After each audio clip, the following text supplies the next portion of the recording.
Sir K B Ganesh Kumar ഇത്തവണയും മന്ത്രിയായ ശേഷം വിവാദങ്ങൾ അദ്ദേഹത്തെ വിട്ടുമാറുന്നില്ല.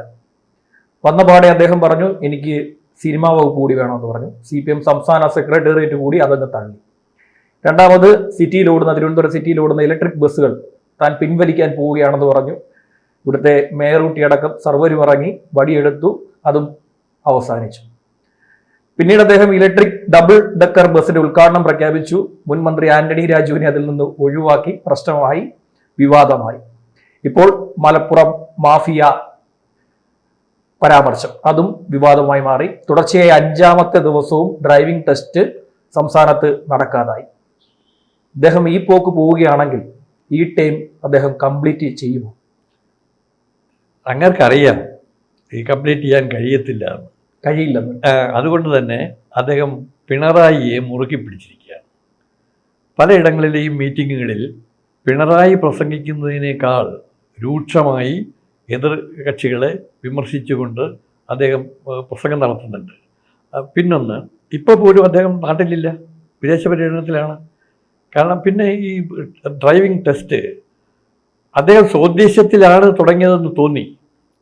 കാരണം അപകടങ്ങൾ ഭയങ്കരമാണ്. വണ്ടികളുടെ അപകടം ഒരു ദിവസത്തെ പത്രം എടുക്കുമ്പോഴും ഒരു 5 അപകട മരണങ്ങളുണ്ടാവും. 5 വാഹനങ്ങളുടെ തകർച്ചയുണ്ടാവും. അപ്പോൾ ഇതൊക്കെ ഉണ്ടാകുമ്പോൾ സ്വാഭാവികമായി ഇതിലൊരു പക്വമതി എന്ന മട്ടിൽ തീരുമാനമെടുക്കണം. അതിന് ഡ്രൈവിംഗ് ടെസ്റ്റിൽ തന്നെ അടിസ്ഥാനപരമായി തീരുമാനമെടുക്കണം എന്ന അർത്ഥത്തിലാണ് അയാൾ കാര്യങ്ങൾ ചെയ്യാൻ തുടങ്ങിയത്. പിന്നൊന്ന്, കുഞ്ഞിനെ മുമ്പിലിരുത്തി ഡ്രൈവ് ചെയ്യിക്കുക, ഓടിപ്പോകുന്ന കാറിൽ തന്നെ ഫോൺ നിരന്തരമായി വിളിച്ചുകൊണ്ട് പോവുക, പിന്നെ സ്കൂട്ടറിൽ പോകുന്നവർ ഹെൽമെറ്റിനകത്ത് ഫോൺ വെച്ച് ഓടിപ്പോവുക, പിന്നെ പരിചയസമ്പന്നരല്ലാത്ത ആളുകൾ കാർ ഓടിക്കുക, പിന്നെ തിടുക്കം, സ്പീഡ്, പിന്നെ സുരക്ഷിതത്വം ഇല്ലായ്മ, പിന്നെ റോഡിൻ്റെ കണ്ടീഷൻ, ഇതൊക്കെ വെച്ചിട്ട് വേണം ഇവർ ചെയ്യാൻ. പക്ഷെ ഇപ്പോൾ ആളുകളെല്ലാം ലൈസൻസ് എടുത്ത് വലിയ കുതിര സവാരി ചെയ്യുന്നത് പോലെയാണ് ഈ വണ്ടി ഓടിച്ചുകൊണ്ടിരിക്കുന്നത്. അപ്പോൾ ഡ്രൈവിംഗ് ലൈസൻസിൽ ഒരുപാട് അഴിമതികൾ നടക്കുന്നുണ്ട്. ഏജന്റന്മാരുടെ അഴിമതികൾ നടക്കുന്നുണ്ട്. പിന്നെ ഡ്രൈവിംഗ് ടെസ്റ്റ് എടുക്കുമ്പോൾ തന്നെ ചിലർക്ക് വീഴ്ച വരുത്തുന്നത്, ഒരു സിനിമയിലെ കണ്ടതുപോലെ ചിലർക്ക് വീഴ്ച വരുമ്പോൾ അത് പൊതിഞ്ഞുകൊണ്ട് കടത്തിക്കൊണ്ട് പോകാൻ ശ്രമിക്കുക. പിന്നെ അതിൻ്റെ വണ്ടികളുടെ പഴക്കം, പിന്നെ അതിൻ്റെ ബ്രേക്ക്, പിന്നെ വേറൊരു കാര്യം കൂടെ പറഞ്ഞിട്ടുണ്ട്, 2 ക്ലച്ച് മുമ്പിൽ വയ്ക്കുക. അപ്പോൾ ഡ്രൈവിങ് പഠിക്കുന്ന അതിനെ തെറ്റിയാൽ ആശാൻ അത് തിരുത്തി കൊടുക്കും. അപ്പോൾ അതും ഈ നന്നായി പഠിക്കുന്നതിനും പഠിപ്പിക്കുന്നതിനും സഹായകരമല്ല. അപ്പോൾ ആ കാര്യങ്ങളിൽ ഒരു പുനർചിന്തനം നടത്തിയിട്ടാണ് അത് പഠിച്ചു എന്ന് തോന്നുന്നു. എന്നാലും ഇതെങ്ങനെ നടത്താം, പ്രായോഗികമാക്കാം എന്നതിനെക്കുറിച്ചൊരു ഗ്രഹപാഠം ചെയ്തിരുന്നുവെങ്കിൽ ഇത്ര തിടുക്കപ്പെട്ട് നടപ്പിലാക്കാതെ മുന്നോട്ട് പോകാമായിരുന്നു. യൂണിയനുകളൊക്കെ ഇതിനെതിരായി നിൽക്കുകയാണ്. CIT മാത്രമാണ് രംഗത്ത് നിന്ന് പിൻവലിഞ്ഞത് എന്ന് പറയുന്നത്. എന്നാലും അവർക്ക് എതിർപ്പാണ്, അവർ പിന്തുണ കൊടുക്കുന്നുണ്ട്. പിന്നെ ഇപ്പൊ പായ് വിരിച്ചൊക്കെ സമരമാണ് ചെയ്യുന്നത്. ഈ വരുന്ന സ്ത്രീകൾ, എത്ര സ്ത്രീകളാണ്, സ്ത്രീ തൊഴിലാളികൾ ഡ്രൈവിംഗ് ടെസ്റ്റ് കൊടുക്കാൻ വേണ്ടി വരുന്നത്. പിന്നെ അവരുടെയൊക്കെ കുടുംബം പട്ടിണിയാവുകയല്ലേ. അവരൊക്കെ ചില ഡ്രൈവിംഗ് സ്കൂളിന് വേണ്ടിയുള്ള ഓഫീസുകൾ എടുത്തിട്ടുണ്ട്, വണ്ടികൾ എടുത്തിട്ടുണ്ട്. ഇതിനൊക്കെ പോറ്റാനും കുടുംബത്തെ പോറ്റാനും ഒക്കെയുള്ള ഒരു സഹായകരമായ നിലപാടുണ്ടാവട്ടെ. അപ്പോൾ അതിനെ ഒന്ന് ലിമിറ്റ് ചെയ്യുന്നതിന് ഏതെങ്കിലും തരത്തിലുള്ള ഒരു ടെക്നിക്കൽ കാര്യങ്ങൾ തീരുമാനിച്ചിട്ട് പോകാമായിരുന്നു. ഇപ്പോൾ ഹൈലി ക്വാളിഫൈഡ് ആയിട്ടുള്ള ആളുകൾ വേണം ടെസ്റ്റ് എടുക്കാൻ, ഇൻസ്ട്രക്ടർമാരായി വരുന്നത് എന്ന് പറഞ്ഞാൽ നടക്കുന്ന കാര്യങ്ങളാണ്. മെക്കാനിക്കൽ എഞ്ചിനീയർമാർ വേണമെന്നാണ് പറയുന്നത്. നടക്കുന്ന കാര്യങ്ങളാണ്. പിന്നെ അഥവാ അത് വേണമെങ്കിൽ തന്നെ അവരെ അപ്പോയിന്റ് ചെയ്യണം. അപ്പോയിന്റ് ചെയ്ത് കഴിഞ്ഞാൽ അവർക്ക് ട്രെയിനിങ് കൊടുക്കണം. പിന്നെ അവർക്ക് ആവശ്യമായ മാർഗനിർദ്ദേശങ്ങൾ കൊടുക്കണം. ഇതൊക്കെ ചെയ്തുകൊണ്ട് കാര്യങ്ങൾ ഉടനെ നടത്താൻ പറ്റത്തില്ല. ഇത് അറ്റ്ലീസ്റ്റ് ഒരു 3 മാസമോ 6 മാസമോ സമയം കൊടുത്തുകൊണ്ട് ഇത് നടപ്പിലാക്കാമായിരുന്നു. ഈ വരുന്ന 13-ാം തീയതി വലിയ സമരം തിരുവനന്തപുരത്തെ സെക്രട്ടേറിയറ്റിന് മുന്നിൽ നടത്താനാണ് ഇവരുടെയൊക്കെ തീരുമാനം. അതൊക്കെ നടത്തിക്കഴിഞ്ഞാൽ ആ വഴി തടയും. സ്വാഭാവികമായി ഇവരുടെ ഈ രോഷാകുലരായി ഇവർ ഇനി ചെയ്യാൻ പോണത് എന്താണെന്ന് നമുക്കറിയത്തില്ല. കാരണം അന്തംകമ്മികൾ എന്ന് പറയുന്ന ആളുകൾ ഏതെങ്കിലും ഒരു അർത്ഥത്തിൽ ഇതിനെ പിന്തുണച്ചുകൊണ്ട് വരികയും വഴിതടയുകയും ഒക്കെ ചെയ്താൽ ഇതിനെ സ്വാഭാവികമായും ഇപ്പോൾ വണ്ടി ഓടിച്ചുകൊണ്ടിരിക്കുന്നവരും സപ്പോർട്ട് ചെയ്യും. കാരണം അവരുടെയും ലൈസൻസിൽ ഇത് ബാധിക്കുന്നതാണ്. പിന്നെ കൂട്ടമരണങ്ങളാണ് നടക്കുന്നത്. ആ കൂട്ടമരണങ്ങളെ ഒന്ന് മോചിപ്പിച്ചെടുക്കാൻ ഈ ഡ്രൈവിംഗ് ടെസ്റ്റ് പോലെയുള്ള കാര്യങ്ങളിൽ ആധികാരികമായോ സോദ്ദേശ്യമായോ ഒരു കാര്യങ്ങൾ ചെയ്യണമായിരുന്നു. ചെയ്യണമെന്ന അഭിപ്രായം തന്നെയാണ് എനിക്കുള്ളത്. മറ്റ് നാടുകളിൽ നിന്നും ഇത്രയും വലിയ കോലാഹലമില്ല, ഇത്രയും വലിയ അപകടങ്ങൾ ഉണ്ടാവുന്നില്ല. സന്ദേശപരമായിട്ടാണ് അദ്ദേഹം ഓരോ കാര്യങ്ങൾ ചെയ്യുന്നത്. പക്ഷേ ചെന്ന് ചേർന്ന എല്ലാം കുഴപ്പത്തിൽ. ഈ സാധാരണ ഒരു വിവാദ പരാമർശങ്ങൾ, ഒരു പരാമർശം നടത്തുമ്പോഴും മലപ്പുറം എന്ന വാക്ക് ഉപയോഗിക്കുമ്പോൾ സൂക്ഷിക്കണം. അതെ, പിന്നെ VS കൈകൊള്ളിയിട്ടുണ്ട്. അതെ അതെ അതെ അതെ കുട്ടികൾ കോപ്പി അടിക്കുന്ന മലപ്പുറത്തെന്ന് പറഞ്ഞു. അതെ അതെ ഇപ്പോഴും VS അത് വേട്ടയാടുന്നുണ്ട് ഈ ഘട്ടത്തിൽ.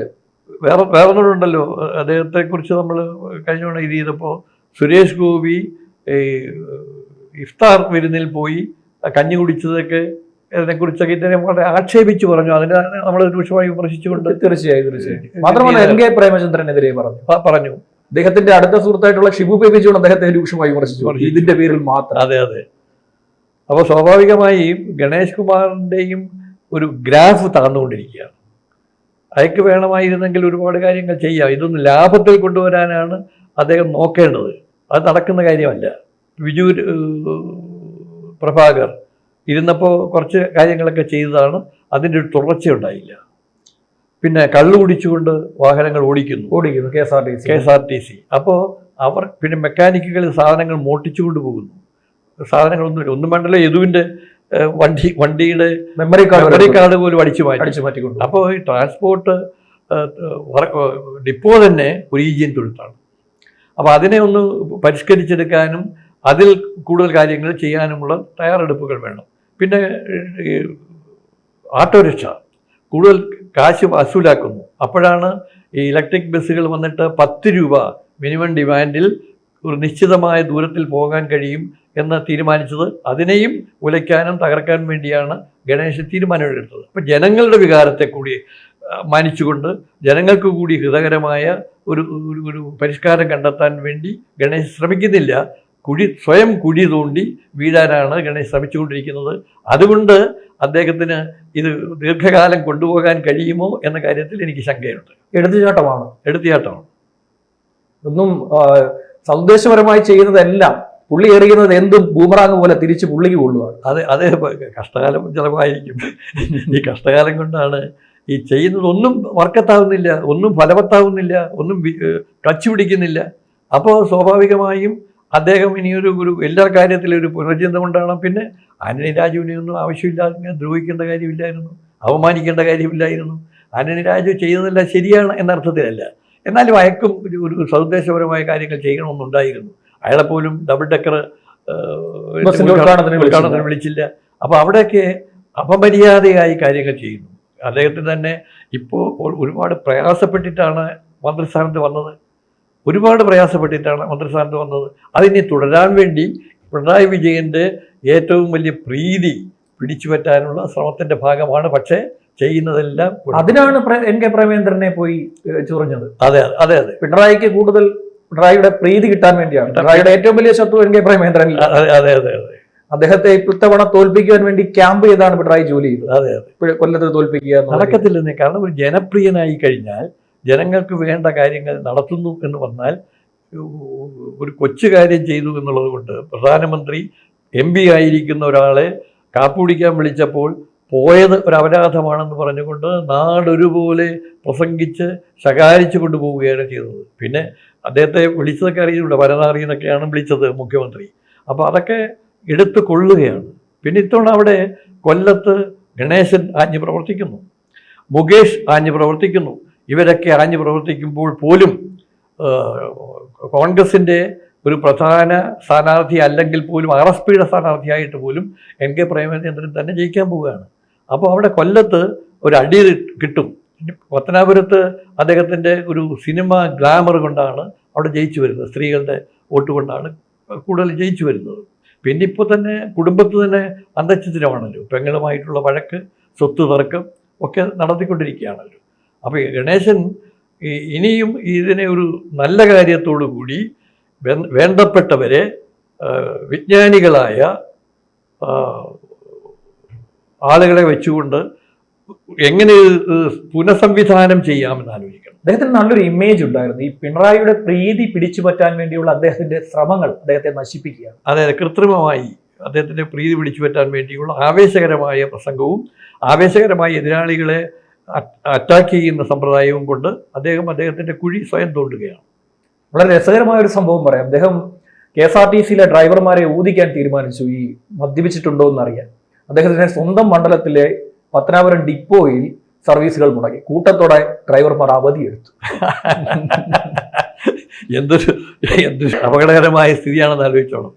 കാരണം ഇവർ മദ്യപിച്ചുകൊണ്ടാവും ഓടിക്കുന്നത്. കൂടുതൽ പേരും 10-30 പേർ മദ്യപിച്ചുകൊണ്ടാവണം ഓടിക്കുന്നത് എന്ന് മാത്രമല്ല, നമ്മൾ അറിയേണ്ട ഒരു കാര്യം, പല ഇടത്തു നിന്നും വരുന്ന ഡ്രൈവർമാർ ചില കള്ളക്കടത്തുകൾ നടത്തുന്നുണ്ട്.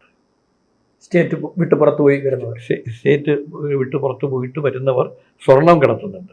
ആലപ്പുഴയിൽ തന്നെ 1-2 അവർ സ്വർണ്ണക്കട ഇട്ടത് അവർ കണ്ടക്ടർമാരായിരുന്നു. അവർ അവിടെ വലിയ പമ്പൻ പണക്കാരായി. പിന്നെ മദ്യം കടത്തുന്നവരുണ്ട്. പിന്നെ ഇപ്പോൾ പുതിയ അത്യന്താധുനിക മയക്കുമരുന്നുകൾ കടത്തുന്നവരുണ്ട്. അതുമൊക്കെ നമ്മൾ ആലോചിക്കേണ്ടതല്ലേ. പിന്നെ മെക്കാനിക്കൽ സ്റ്റാഫ് എന്ന് പറയുന്നവർ ഈ അകത്തെ സാധനങ്ങൾ പകരം വയ്ക്കാതെ മോഷ്ടിച്ചുകൊണ്ട് പോകുന്നുണ്ട്. അപ്പോൾ പിന്നെ അധികമായി സ്വകാര്യ വ്യക്തികൾക്കും സ്വകാര്യ ബസ്സുകൾക്കും അരുനിൽക്കാൻ വേണ്ടി ഈ ട്രാൻസ്പോർട്ട് ഉദ്യോഗസ്ഥന്മാർ ഇതിനൊക്കെ എതിരെയാണ് ഗണേഷ് കുമാർ ശരിക്കും നടപടി എടുക്കേണ്ടത്. യഥാർത്ഥത്തിൽ കാണേണ്ടത് കാണാതെ കാണാപ്പുറത്തുള്ള കാര്യങ്ങൾക്ക് എല്ലാ കഥകൾ മെനഞ്ഞുകൊണ്ട് ആക്രമിക്കാൻ പോകുമ്പോഴാണ് വഴിതെറ്റി വീഴുന്നത്. ഇത് എന്ന് നടക്കും ഈ കേരളത്തിലെ ഈ ഡ്രൈവിംഗ് ടെസ്റ്റ്? ഇത് 5ാമത്തെ ദിവസമാണ്. 9 ലക്ഷം അപേക്ഷകരുണ്ട്. അല്ല, ഇനിയിപ്പോൾ അയാൾ ചമ്മിയിരിക്കുക ഗണേശ്. പിന്മാറാതെ പറ്റത്തില്ല. കാരണം ഇത് നടക്കണ്ടേ. എത്രായിരം പേരുടെ ടെസ്റ്റിനുള്ള പണമാണ് സംഭരിച്ചു വെച്ചിരിക്കുന്നത്, കോടികൾ. പിന്നെ അതിനുള്ള ഇതും അച്ചടിച്ചിട്ടില്ല. പണം സംഭരിച്ചു വെച്ചു, ഇത് വേണ്ട കാര്യങ്ങൾ ചെയ്യുന്നില്ല. അപ്പോൾ എല്ലാ കാര്യത്തിലും അദ്ദേഹത്തിന് ഒരു വലിയ നൂലാമാല പിടിച്ചുകൊണ്ടാണ് അദ്ദേഹം മുന്നോട്ട് പോകുന്നത്. ഇതിലും പരാജയപ്പെടും. അതെ. കൂടുതൽ വാർത്തകളും വിശേഷങ്ങളും നിങ്ങളിലേക്ക് എത്താൻ ABC മലയാളം സബ്സ്ക്രൈബ് ചെയ്യുക, ബെൽ ബട്ടണും അമർത്തുക.